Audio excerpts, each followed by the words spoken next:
pipe so I can blow smoke like Gandalf, and a beard so that I can like stroke it to see like I'm thinking, right? So if I multiply A on the right by PIK, if I multiply A on the right by a transposition matrix, what do I end up doing? Swap columns I and K of the matrix A. So if I want to flip columns of a matrix, what do? Multiply on the right. How would you know you're supposed to do right multiplication? Because I said columns, right? Okay, what if I want to scale the jth column of A by a scalar C? What operation would I do if I wanted to take a matrix, leave everything unchanged, but take the entire jth column and scale that thing by C? Dilation, I use a dilation matrix. What dilation matrix would I use, and which side would I multiply on? Multiply on the right. How would you know on the right? Because we're trying to manipulate the columns, right? So which dilation matrix would I use if I want to scale the jth column by the scalar C? DJC, right? What if I wanted to take the kth column, add C times the ith column, and take the result and store it in the kth column location? Multiply on the right by a shear matrix. Okay, now that I need my pipe. Now I ask you, what if we wanted to do stuff to the rows? Okay, so let's go ahead and write that down for ourselves, and then we'll confirm via the same type of analysis, right? Do you see that I'm abstracting away from special cases? I'm doing this on purpose because this is many of your terminal classes. Welcome to upper division. Part of the thing that I try to do in this class is that I try to give you a kind of a small snippet of the type of thinking that we have in upper division. Do you know what a lower division teacher would do here? We would never talk about the general case. I would actually show you, in fact, I did that last time we talked, right? This is why it was kind of a transition to upper division. I would actually generate a specific n, a specific I, a specific k, a specific c, and then I'd show you this multiplication. You know what an upper division teacher would do?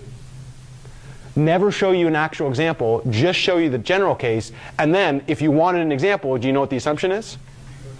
Choose a specific n, choose a specific I, choose a specific k, choose a specific c, write it down for yourself in your free time. This is why I have that rule, no more than 2 STEM classes.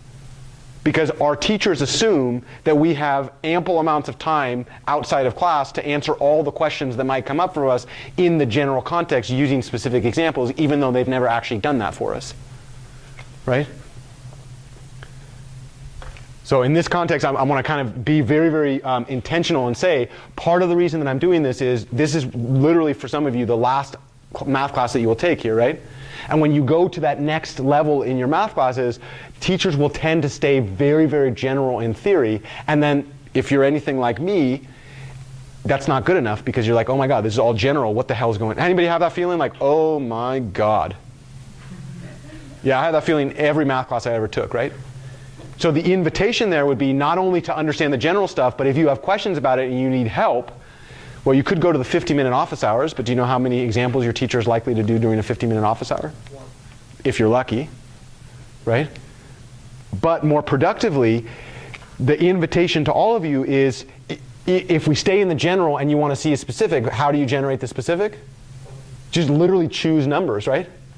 To get intuition on that. And that's kind of the transition from lower to upper division in the sense that we assume like, okay, you all know how to generate examples for yourself. If you need to understand it, then generate a few to make sure you understand it, right? And this is also why I say that the entire system is broken, because most teachers never actually say explicitly, oh yeah, you should be generating these examples to make sure you understand these things, right? They just assume that you're going to do it, and then when you don't, they're like, oh, you don't understand? Oh, too bad, it's college. At least that's what they did to me, right? Okay, so let's go ahead and check here. Let's kind of run through this. So instead of, this is going to be what we call left multiplication. Multiplication rules and techniques. What would you multiply A on the left to not change A at all? Identity matrix. In this case, could you do I nectarine? Why not? Different dimensions, right? So in this case, we multiplied by I m, what happens when I multiply a on the left by im?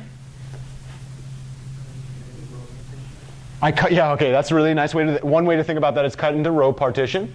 If I cut it into row partition, the first row is 1, 0, 0, 0, 0, 0 times this thing. So then I pick off 1 times row 1, 0 times row 2, all the way to 0 times row m. So the first row is the first row. Second row is 0, 1, 0, 0, 0, 0, 0. So I go 0 times the first row, 1 times the second row, all 0. So I pick off the second row, and I just keep doing that until I get down to the mth row, which is 0, 0, 0, 0, 1.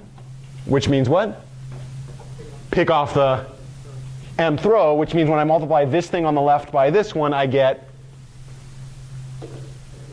a. Doesn't change anything.